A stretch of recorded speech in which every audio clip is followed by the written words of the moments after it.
Assalamualaikum warahmatullahi wabarakatuh. Selamat pagi anak-anakku semuanya. Bagaimana kabarnya hari ini? Baik semuanya ya.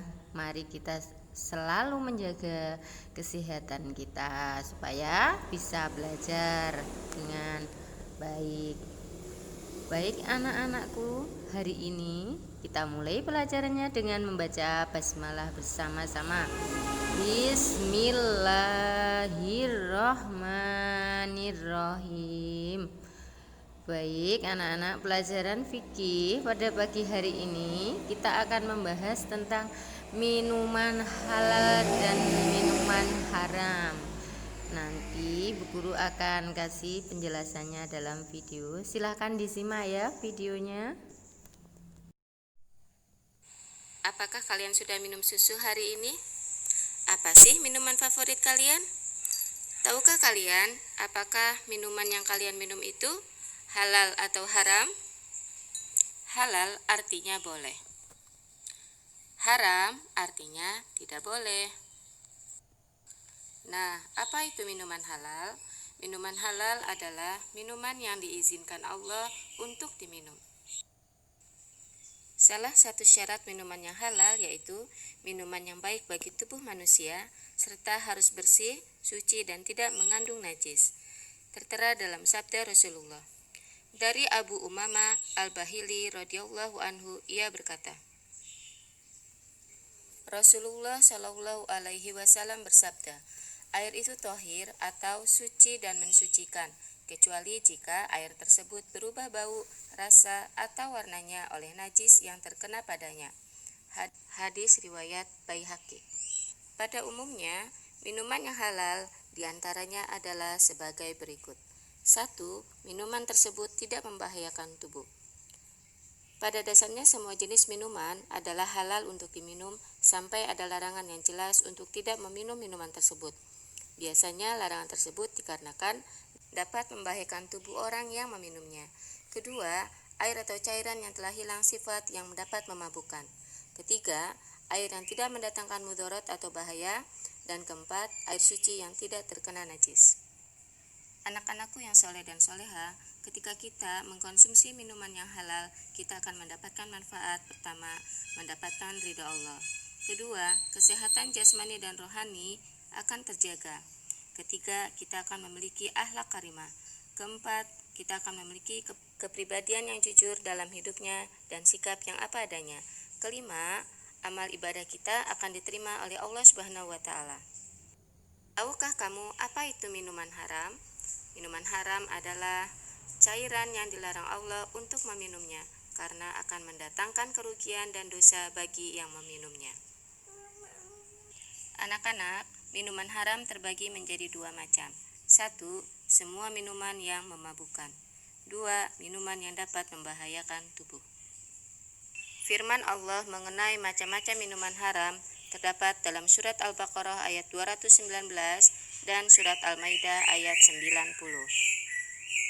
Akibat yang ditimbulkan dari minuman yang haram tidak hanya berakibat kepada diri sendiri, akan tetapi berakibat juga kepada orang lain, keluarga, masyarakat, bahkan bangsa dan negara dapat dirugikan akibat meminum minuman haram.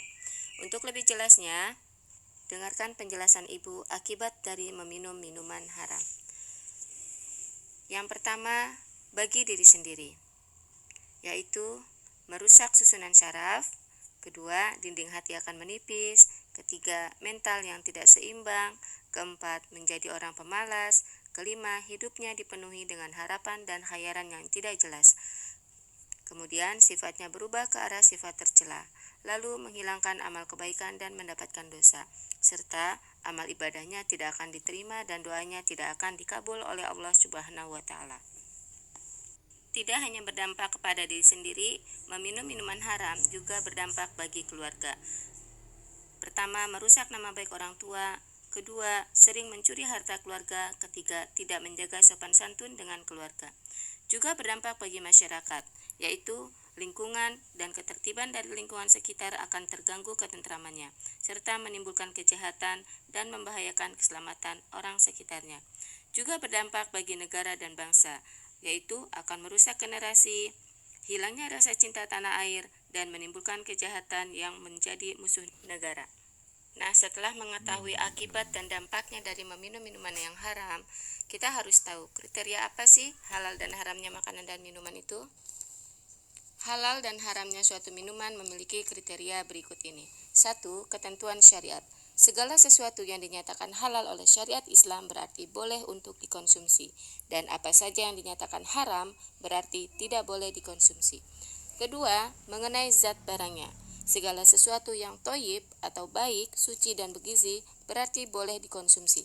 Dan apa-apa saja yang menjadi khabais atau buruk, najis dan menjijikan berarti dilarang untuk dikonsumsi, seperti cacing, air kencing, dan sebagainya.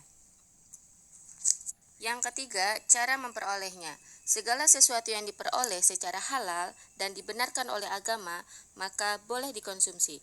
Dan apa saja yang diperoleh secara haram, batil, dan tidak dibenarkan oleh agama, maka tidak boleh dikonsumsi. Misalnya, mencuri minuman, menipu, korupsi, riba, dan lain-lain. Keempat, proses pengolahan produksi. Segala sesuatu yang diolah sesuai dengan yang dibenarkan oleh syariat Islam, maka boleh untuk dikonsumsi. Dan apa saja yang diolah tidak sesuai dengan yang dibenarkan oleh syariat Islam, maka tidak boleh untuk dikonsumsi.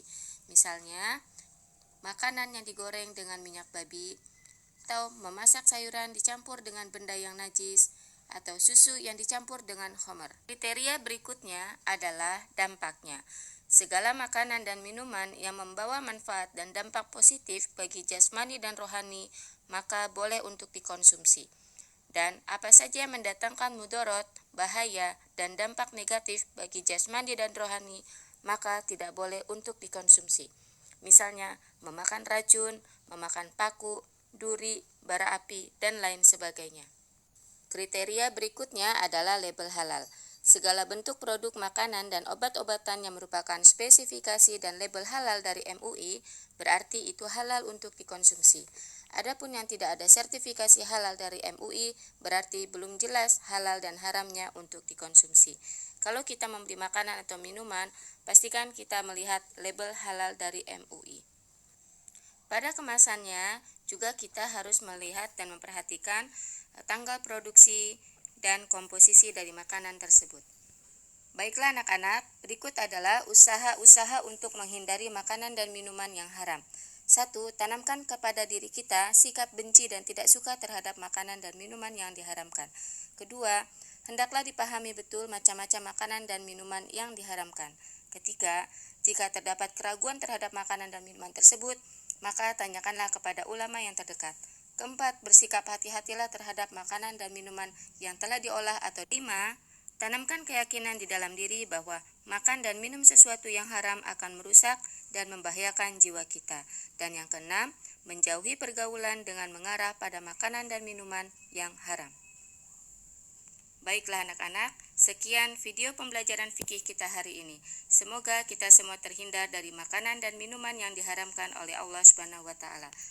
Marilah kita akhiri pembelajaran kita hari ini dengan membaca hamdalah. Alhamdulillahirabbil alamin. Tugas fikih hari ini kalian kerjakan